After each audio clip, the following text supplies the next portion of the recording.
right now, I wish I hadn't stayed up all night. I don't wanna go out the door. I just wanna sleep.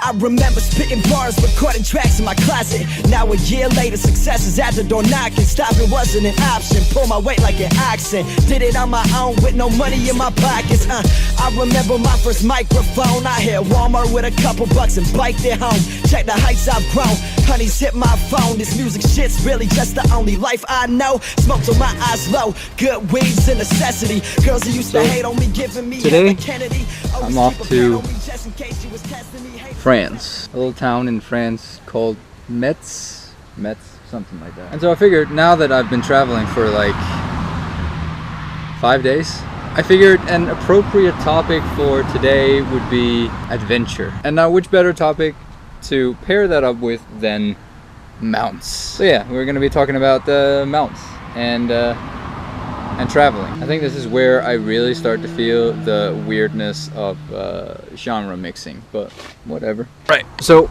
right now I've parked off the side of a highway basically, because I figured a great introduction to this whole topic would be to show you guys my vehicle, my mount. Calling a car a mount is a little bit weird, admittedly. So for any adventure, obviously, you need to have packed well. And since I'm basically just solo on this ride, I could pack anything I needed and double that. So I literally have everything my heart might desire, and toilet paper. So first of all, I've got a box of tech chargers, GoPro mounts, stuff like that. And obviously, for some reason, I saved the Path of Gamescom thing.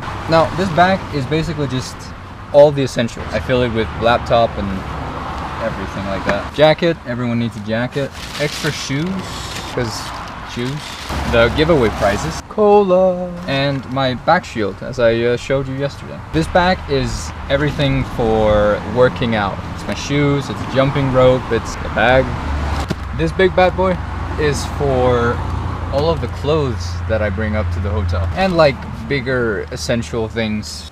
Now this one's where all the goodies is. This is where all my food is. You see, the idea here is that when you're on the road for this long, the smartest kind of sustenance to bring is stuff that lasts forever. Now, way in the back here, I actually packed a keyboard. But apparently I've lost the key, so that sucks. Anyways, I realized that my laptop doesn't even have enough USB connections for my mouse, my keyboard, and the hard drive that I play Guild Wars off of. So yeah, wasted space, but I've got enough of it. Also, caps are always important to have. Now, apart from that, in the back seat, I've got another bag of this is just clothing and towels and stuff like that. Basically, I brought more clothes than I will need on this entire trip. But again, I've got the space for it. I've also got my skateboard or pennyboard. I've got a pillow for my arm. I've got a yoga mat. Well, you need a yoga mat to like work out in weird places. And I've got a chair. I'm not gonna drag that out because I'm lazy right now. And an umbrella. So yeah. Also, there's a pillow hiding in the back because you never know if you need a pillow. Now, in the actual cockpit is where the magic happens. Basically, the ideology here is that I need everything within arm's reach without me having to stop or go out of my way, basically. So I've got money, camera stuff, snacks, a whole lot of snacks, my phone, GPS, and water, and extra snacks. Oh yeah, and another very, very important thing to have in the driver's seat is to never forget to have your flip-flops right at hand in case you need flip-flops. All right, I think that's it. Let's go to France. So basically, I've got the entire day to drive 3 hours, which means I've got a lot of free time. A lot of free time, which is gonna be spent on adventure. So I'm gonna see if I can find some nice little secluded place somewhere.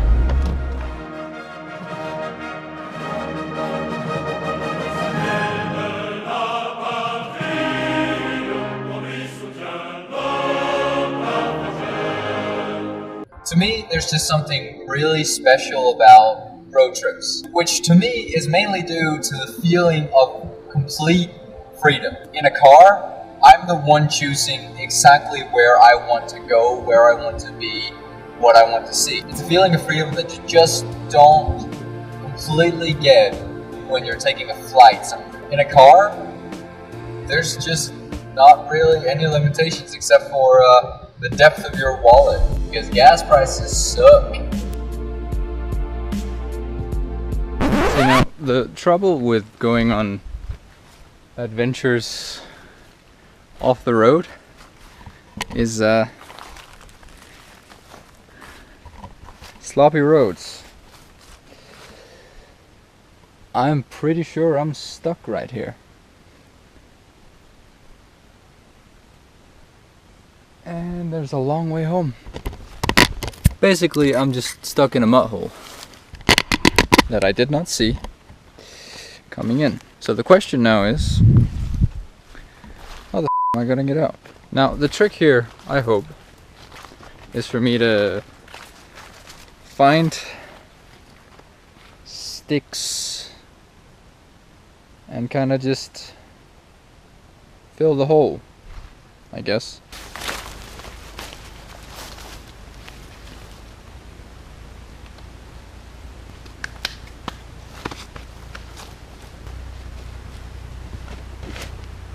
See, it seems that in my eagerness to back out of one hole, I scraped a lot of dirt under the car, which I'm now completely unable to get out of.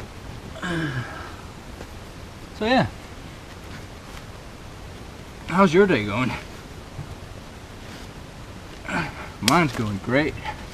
See, the trouble with freedom is that sometimes too much is not a good thing. Or maybe I'm just the one that can't handle it. Note to self: get a shovel for the car. Let's try this. Watch as I get mud on the camera.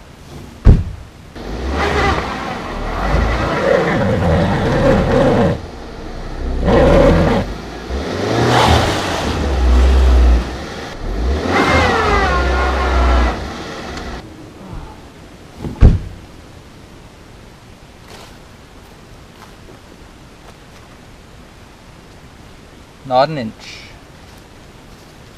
Not an inch. 1 hour later.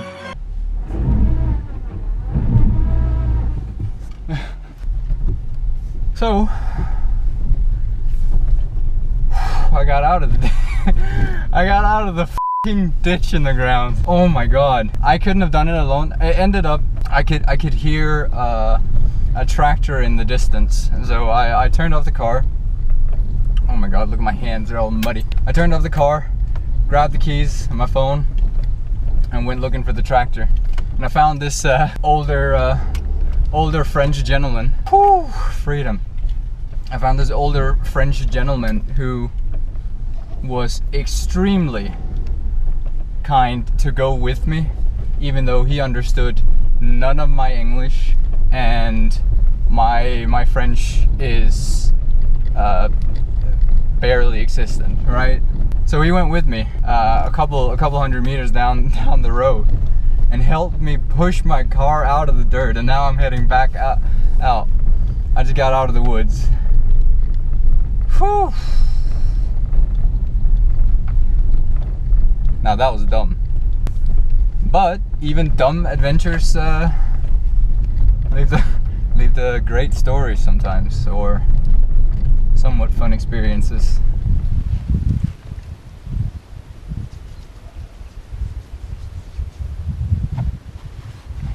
So yeah, I got a little muddy, so did the car.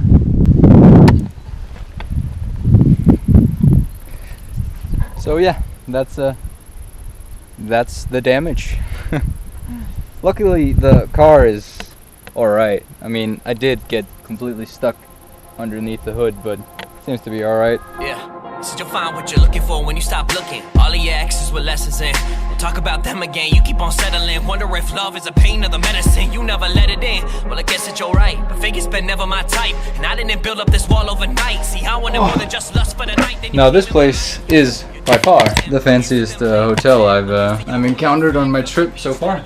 It's funny though how, despite this hotel being the nicest so far, it still is the only hotel that I've encountered on this trip that does not have any sort of parking nearby. So I ended up parking my car quite a distance from the hotel on like this public parking lot for a train station. So with my luck for today, I'll probably have a robbed, completely torn apart car by tomorrow. I can sleep sound now. All jokes aside, I genuinely hope that my car is alright tomorrow. I hope. Anyways, I've been talking all day about freedom and travel and adventure, and so it's time to tie it all together with mounts. Now, I've always been one of those people with the attitude of why does Guild Wars 2 need mounts? Because we've got waypoints. Granted, I've never actually played an MMO with mounts, and so my impressions on mounts and their usefulness have basically just been based on word of mouth. But last weekend I did get to try the mounts in the first beta weekend, and holy hell did that just completely change my view on mounts, or more specifically what mounts can be. See, with the expansion Path of Fire, we're getting 4 different mounts, each of which has special abilities to traverse the terrain in different ways, possibly with a 5th to come with the living story. But Deroir, how do you know? Well, you know, leaks. The first one, and the only one that was available in the demo, was the Raptor. Now, the Raptor is pretty straightforward. It runs fast, and it can jump great distances. And also, it genuinely looks really cool. The second one is the giant Norn bunny rabbit, aka the Skipper, which to be quite honest looks silly. I have no doubt that this mount is probably going to be one of the most useful ones, since this one can jump extremely high into the air. The only thing missing here is to be able to dismount and then glide. The third one is the Skimmer, which basically just looks like a large manta ray floating in the air above the land, that is. The fourth one is arguably my favorite already without even having tried it. Now, the 2 coolest things about the Jackal is that, one, we already know that apparently these creatures are created by the Jinn, which already just makes these creatures so much more badass. Even though, second, they teleport to move around. What more is there to love than a teleporting dog? Now, trying out the Raptor for the first time in the game gave me an immense sense of freedom, specifically freedom of movement. Basically, for me, it seems like the mounts in Guild Wars 2 were made to make the environment much more accessible in so many more ways. And so that aspect of freedom to travel wherever the road takes you really excited me so much about getting the mounts. Now, the only thing that I am not entirely looking forward to with the mounts is the inevitable myriad of gem store skins that I will want to have. But yeah, I really just hope that at least there aren't any stupid ones. So yeah. Look at my shoes. My, oh god, there's mud everywhere. I genuinely need a shower.